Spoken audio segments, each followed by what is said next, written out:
Bueno, como decíamos recién, nosotros consideramos que es importante entender desde nuestra mirada, desde la mirada del sentido común, de las personas que sufrimos eh, la economía, la soportamos, digamos, eh, que deberíamos tomarnos el trabajo de informarnos más, de estar al tanto. Y en ese sentido, nosotros habíamos puesto el tema de la deuda externa, que es la base fundamental del programa económico de este gobierno. Yo no sé si las personas le dan la importancia que tiene, porque pareciera que no es nuestra la deuda, ¿no? Que parece ser, es como cuando en una época se rompían las propiedades públicas, ¿no? Me acuerdo de la época de los teléfonos públicos. Y la gente lo rompía como que rompía algo de otros. Y en realidad estaba rompiendo algo que era nuestro. O sea, si es del Estado, es de todos, y si es de todos, también es nuestro. Bueno, parecía que si era de todos, no era de nadie. Bueno, con la deuda externa pasa más o menos parecido. Parece que la deuda, como es de todos, no es de nadie. Entonces a mí no me afecta. Pero resulta que un gobierno como este, y acá vamos a dar algunos datos económicos desde el sentido común, que pone toda su interés en que entren, perdón, que entren dólares de afuera. Si entran dólares de afuera puede ser por dos vías. Una es porque exportamos, vendemos cosas y entonces nos pagan y entran dólares. Y la otra es porque conseguimos préstamos. Ahora resulta que a la vez que está haciendo eso, este gobierno está tomando una serie de medidas donde va bajando la capacidad productiva. Porque en este ajuste que se está haciendo, está desincentivando la producción. De hecho, se está achicando el mercado, están cerrando empresas, se está exportando menos, salvo lo que son los productos primarios. O sea, la exportación del campo, o ellos están apostando a la exportación de la energía o la exportación minera. Pero lo que sería exportación de trabajo argentino se está achicando. Entonces, ¿cuál sería la otra fuente de entrada de dólares? Los préstamos. De hecho, tuvieron que acudir a un nuevo préstamo del Fondo Monetario Internacional. Ya éramos el país que más le debemos al Fondo Monetario Internacional con el préstamo que le dieron a Macri, y ahora se incrementa más en otros 20.000 millones de dólares. La pregunta sería desde el ciudadano común, desde la persona que vive en este país, ¿quién va a pagar todo eso? ¿Y de qué manera lo vamos a pagar? O sea, si la apuesta va a ser que siga creciendo la exportación de bienes primarios, por ejemplo, la minería, ¿de qué manera podemos, un país deudor que está con la soga al cuello, que necesita imperiosamente que saquen todo lo que puedan sacar, de qué manera controlamos que no depreden, que se cuide el agua, que no se desertifique, que no se envenene? ¿De qué manera podemos controlar? ¿De qué manera ejercemos una acción de soberanía cuando vas absolutamente jugado por una deuda que te está condicionando? Bueno, además de cuando hablamos de estos bienes primarios, ¿no? hablamos a veces de la minería, del petróleo, de ese tipo de cosas, del litio también, ¿no? Que es muy importante, pero llevándolo también al sentido común, puede ser algo como la fruta del valle, o sea, la fruta que todavía se sostiene en el valle, la producción, la buena fruta se va afuera. El otro día estaba con mi sobrina y veíamos Los Peques, un dibujito, ella tiene sus años, pero me hacía gracia como en algo tan chiquito mostraban que como que traían un duende de intercambio de otro lugar, pero entonces iba uno en el cajón de fruta y volvía el otro de poner Europa en el cajón de fruta envasada. O sea, como esta cuestión de ser un país que, que exporte bienes primarios, habla también no solo de lo que sale, sino de lo que no se produce adentro, lo que en esta cuestión del incentivo. Yo capaz que lo pienso, el cómo suena la palabra incentivo si estás por fuera de entender las lógicas económicas, suena como que a ver si uno tiene ganas o no tiene ganas de producir, pero hay condiciones que no le permiten producir. Yo creo que ahí hay otro tema que también es interesante verlo, que es si el Estado regula hacia dónde va esa producción, ¿no? Vos fíjate que este gobierno es un gobierno que vino con la bandera de desarmar el Estado. O sea, básicamente eliminar todo tipo de regulación. En eso que vos decís de la fruta, por ejemplo, siempre se produjo acá en el Valle, sobre todo en la época que la fruticultura estaba floreciente, ahora está prácticamente agonizando, pero en la época que realmente era la principal economía de las dos provincias, sobre todo de Río Negro, yo que me crié en Córdoba, me crié escuchando las bondades de los productos de Argentina, de las distintas provincias, y era famosa la manzana de Río Negro. Y cada vez que yo comía una manzana, en realidad decía, bueno, no es para tanto.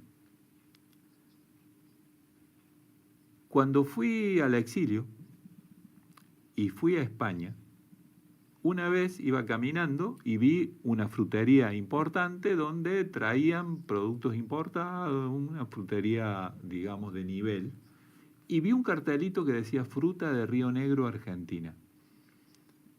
Entré y me compré una manzana y ahí me di cuenta por qué era famosa la manzana de Río Negro. Porque en realidad las manzanas que llevaban a Córdoba en el mercado interno eran las de segunda calidad. También era del Río Negro, pero era de segunda calidad. Entonces el tema de que un Estado regule y diga, bueno, vamos a producir tanto, vamos a incentivar esa producción y tal porcentaje va a ir a la exportación, pero vamos a garantizar que haya un porcentaje de esa producción que sea para nosotros, para el pueblo argentino, sería muy interesante. Por ejemplo, en eso entra el tema de las regulaciones. Otra cosa que este gobierno quiere sacar y que la derecha siempre está pidiendo que se saque, las retenciones. ¿Cómo puede ser que se le cobre por exportar? En realidad lo que están haciendo es que si le pones un impuesto extra, que sería la retención, por exportar, está logrando que un porcentaje de esa producción les convenga venderla adentro. O sea, si hay retención a la exportación de trigo, eso incide en que baje el precio del pan. Porque hay una competencia entre el trigo que exportamos con retenciones y el precio que se paga acá. Y entonces hay una parte de la producción que les conviene venderla acá. Ahora que se va desregulando todo, y cierro con esto, así pasamos a otro tema musical, ahora que se va desregulando todo, por ejemplo la carne, estamos en el menor consumo de carne interna de los últimos 100 años. El menor consumo de carne por habitante en los últimos 100 años. ¿Por qué? Porque como se desreguló, les conviene vender afuera en dólares y al precio externo que venderlo acá. Y entonces, ¿qué te dice alguien favorable al gobierno o desde la derecha? Bueno, eso va a incentivar que se produzca cada vez más. Podemos producir 100 veces más y los chinos van a seguir pidiendo carne, porque nunca vamos a llegar a abastecer el mercado chino, que ha crecido enormemente y que son, no sé, 2.000 millones de tipos. Por lo tanto, es una falacia, es una mentira decir entonces el día que se produzca más va a bajar. No es así. Si no se regula y no se pone un cupo para el mercado interno, los argentinos nos vamos a ir olvidando de comer la carne que se produce a la vuelta de la esquina. ¿En qué me afecta vivir en un país endeudado? Si lo pienso como estudiante, por lo menos en mi caso, que soy de otra ciudad, yo estudio en General Roca, ya antes, el primer año de carrera, ya me costaba bastante viajar, era difícil, gastaba mucha plata. Después ya me pude mudar a una residencia, pero si lo pensamos desde otro lado, si yo quisiera pensar en un alquiler, si antes era difícil ya para mí pensar en un alquiler, hoy es imposible. Y así con un montón de cosas. Así como no puedo acceder a un alquiler, hay cosas que me puedo comprar y cosas que no. Hay gustos que uno se puede dar y otros que no. También la frecuencia con la que uno se puede comprar algo, ¿no? Yo creo que va principalmente por ahí, en eso me afecta. Desde donde yo lo veo, a mí me afecta en el tema de la inflación, la suba de precios. Yo viajo en el colectivo, entonces el colectivo antes estaba a 1.200 pesos, ahora en 1.400.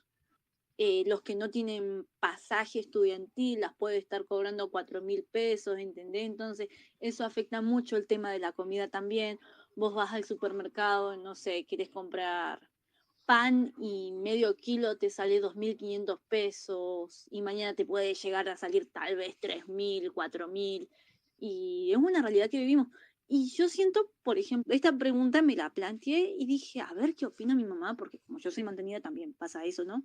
Y me dijo, a mí no me afecta nada la inflación. Y la verdad es que no la inflación, sino que el endeudamiento de un país, pero no es que no nos afecta, sino es que estamos acostumbrados y tanto así que ya no lo vemos como un problema real, por lo menos la gente que está desinformada, ¿no? Pero seguramente afecta más ámbitos que yo desconozco.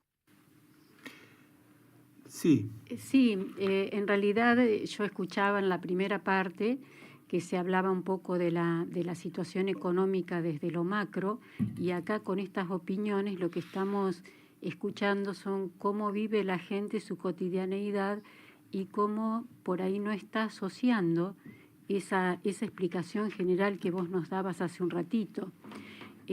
O sea, de qué se trata, o sea, cuál es la relación del ciudadano con el dinero. O sea, hay mucha gente que lo vive desde la supervivencia y que esa supervivencia hace que no esté mirando esa cuestión un poco más grande, ¿no? Y hay otros que la miran desde la ambición, o sea, el revisar desde cuál es la actitud propia respecto de el dinero, la economía, me parece que es útil, siempre y cuando podamos mirar un poquito más allá, que es esto que vos proponías en la primera parte. Sí, creo que básicamente lo que se ha logrado es que la gente pierda la mirada de proceso. O sea, cuando sucede un fenómeno, no puedes saber de dónde viene, qué lo provocó, cuáles fueron las decisiones que nos llevaron a ese lugar y qué es lo que habría que decidir para ir hacia otro lugar. O sea, hay un alejamiento del centro de decisiones respecto de la capacidad de la gente en esa decisión. Y eso se llama política.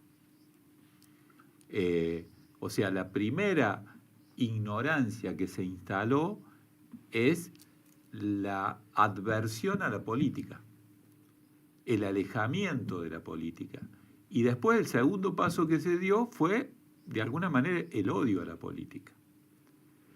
Entonces se empezó a manipular la emocionalidad de la gente.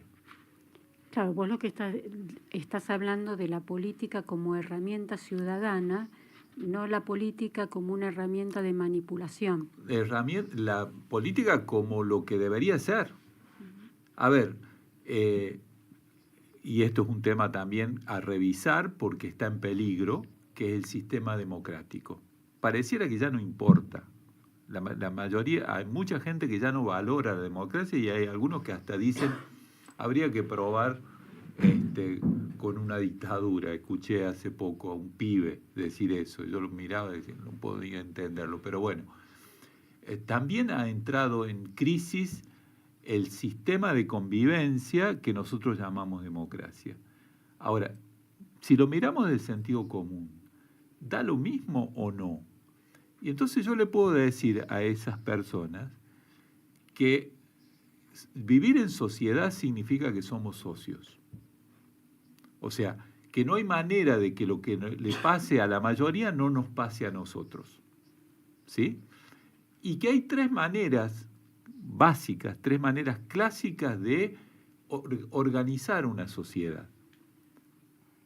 Una es la que había antes en la época de la monarquía, donde parecía que Dios designaba a alguien, que era el rey, y que no había discusión, y que ese rey dejaba a su hijo,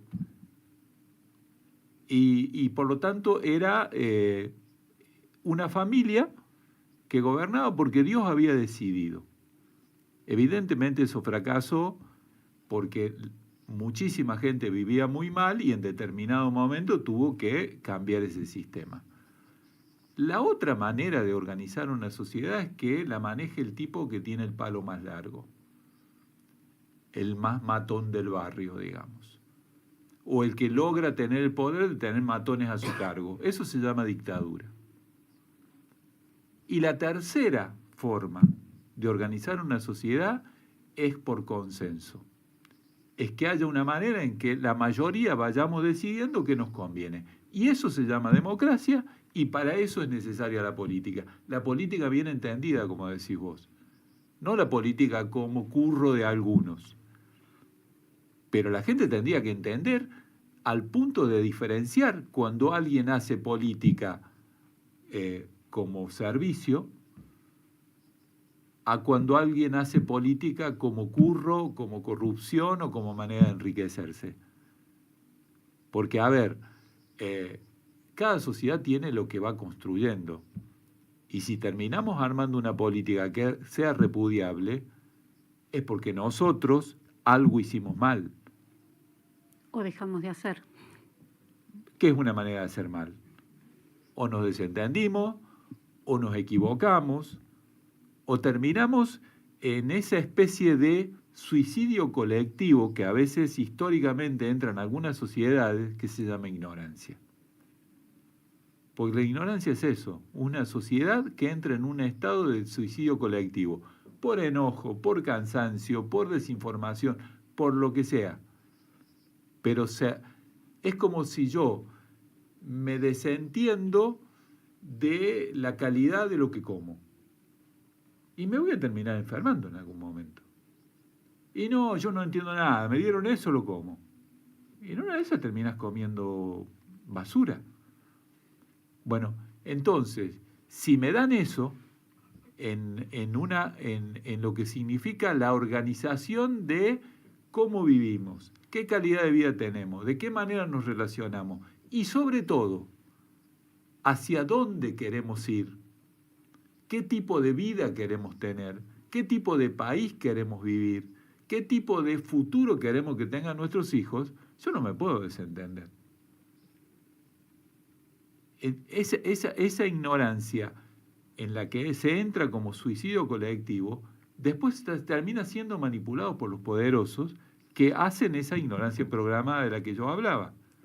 Si además entramos en una época con el tema de las redes, con el tema de la impunidad, de que alguien puede decir cualquier cosa y da lo mismo, hay una tercera versión de la ignorancia, que es la ignorancia impune. O sea, puede venir cualquiera, decir cualquier pelotudez y da lo mismo. Y entonces aparecen los políticos, muy de esta época, sobre todo con los libertarios, que no saben nada, que no entienden nada, que no están preparados, pero fingen saber. Entonces, como podés decir cualquier gilada, y nadie te va a repreguntar, y nadie te va a decir, ¿cómo decís semejante estupidez? Y resulta que esos tipos son diputados, esos tipos son senadores, o pueden ser hasta presidentes. Me parece que de eso estamos hablando cuando decimos, bajemos al nivel de la vida cotidiana, del sentido común, de la... A ver, nuestros padres y nuestros abuelos no es que eran grandes letrados. Había gente que estudiaba, que sabía, pero había mucha gente que era gente de laburo, gente que no había tenido oportunidad de leer mucho, pero tenía el instinto del sentido común. No se comían una curva, y si se la comían, rectificaban rápidamente, porque se daban cuenta que este tipo les estaba vendiendo un buzón. Eso lo perdimos. Eso lo perdimos. Entonces recuperemos el sentido común en el sentido de instinto de supervivencia de una sociedad. De eso estamos hablando. Y para eso es necesario ocuparse un poquito. Hay ciertos requisitos que yo creo que son básicos. O sea, informarme no es que me digan el mismo tipo, el mismo canal, la misma radio, lo mismo siempre. No, escuchar a todos. Hablar con otros, dialogar. Escuchar sobre todo al que no piensa como yo, que me va a dar una información que yo no tengo. Empezar a aprender a procesar esa información, para eso tengo que tener un marco. ¿Un marco qué significa? Y tener idea de qué tipo de país quiero vivir. Porque si viene un gobierno que me desarma la educación, que desincentiva la ciencia y la tecnología, que ataca la cultura, que destruye el aparato productivo, que achica el mercado interno por la baja de salarios. No necesito ser un genio en economía para darme cuenta que ese tipo no está gobernando para mí. Que ese tipo está gobernando para unos intereses que no son los míos, ni los de mi gente, ni los de mi pueblo, ni de mi familia, ni los de mis amigos. Entonces, eso es sentido común. Hablemos de economía en ese sentido. Si te dicen que ahora va a venir la única inversión que el Estado decidió no hacer obra pública, no se arreglan las rutas, no se mantienen los hospitales, porque el gobierno dice tenemos que achicar. Y se va a hacer una enorme obra de un ferrocarril privado que va desde Entre Ríos a Añelo para traer la arena de Vaca Muerta. Vos decís, qué bárbaro, qué moderno, qué sé yo. Y esos tipos están poniendo toda la guita para hacer ese ferrocarril. ¿En qué nos va a beneficiar a nosotros? Nos va a perjudicar. O sea, no vamos a traer trenes nosotros, porque no van a hacer eso para traer pasajeros, evidentemente. Van a traer arena. ¿Y qué tipo de territorios nos van a dejar si se hacen esas inversiones? ¿Se van a estar preocupando si contaminan el agua después de hacer esa inversión? ¿Se van a estar preocupando en que la nafta aquí sea barata? ¿O simplemente se va a sacar todo para vender hacia afuera y nosotros acá vamos a mirar desde atrás de la tapia? No hace falta ser muy genio para darse cuenta de esas cosas. Ahora, tenemos que empezar a hablar de eso. Sí, hablar y también darnos un espacio para reflexionar cuando recibimos esta información.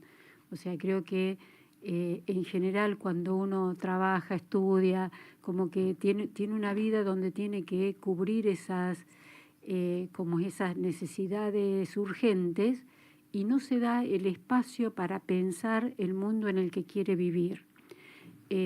Por eso es que me parece que nosotros estamos apelando a que ese ciudadano común encuentre esa parte de sí que hace que en el medio en el que está pueda mirar estas cosas y a la vez ser parte de la transformación de ese entorno. Me parece que también después de esa pregunta de qué mundo queremos vivir, en qué país queremos vivir, capaz que muchos no se la hacen porque la pregunta que viene después es más difícil, que es ¿y qué hago yo con eso? O sea, ¿qué puedo hacer yo? ¿No? Porque en esta cuestión de que cada vez estamos más aislados, que cada vez estamos menos organizados, o sea, capaz que hay muchos que quieren intencionar hacerse esa pregunta, pero rápidamente lo dejan pasar porque yo te escucho los datos que me estás dando y lo que se me aparece es ¿cómo hago para que no contaminen el agua, ¿no? Bien, la primera pregunta que me tengo que hacer, y estamos faltando 5 minutos y creo que hay otras llamadas para pasar, es ¿qué es lo que necesito yo? ¿Qué necesito? ¿Qué necesito? Necesito que el agua no esté contaminada. Necesito que los alimentos que se producen acá estén accesibles para los que vivimos acá. Si necesito eso, tengo que ver de qué manera eso se expresa en las decisiones generales. Y entonces ahí aparece la segunda pregunta: ¿quién me representa? ¿O cómo me hago representar? ¿Cómo hago que todos los que necesitamos eso seamos tenidos en cuenta? Y ahí aparece la organización, puede ser sindical, puede ser barrial, y aparece la representación de esa organización. Lo sindical tendrá que empezar a modernizarse como para que los que vayan a negociar representen mis intereses, no los de los que están negociando. O sea, hay una redemocratización que empieza por mí. Porque si yo no sé lo que necesito, si yo no me doy cuenta que lo que yo necesito hay gente que no quiere, ahí hay otra gran ignorancia. Acá en una sociedad siempre hay conflicto de intereses. Y hay un grupo que quiere cosas que perjudican al otro. Y eso lo tengo que saber. No significa que tenga que armar una guerra, pero tengo que saber. El tipo que hoy tiene soja o trigo y se lo pagan más afuera, él lo que quiere es venderlo sin ningún tipo de restricción. Ahora, si el gobierno me representa a mí y a los que comemos pan acá, vamos a necesitar que le ponga algún tipo de control para que garantice que una parte del trigo quede en la Argentina.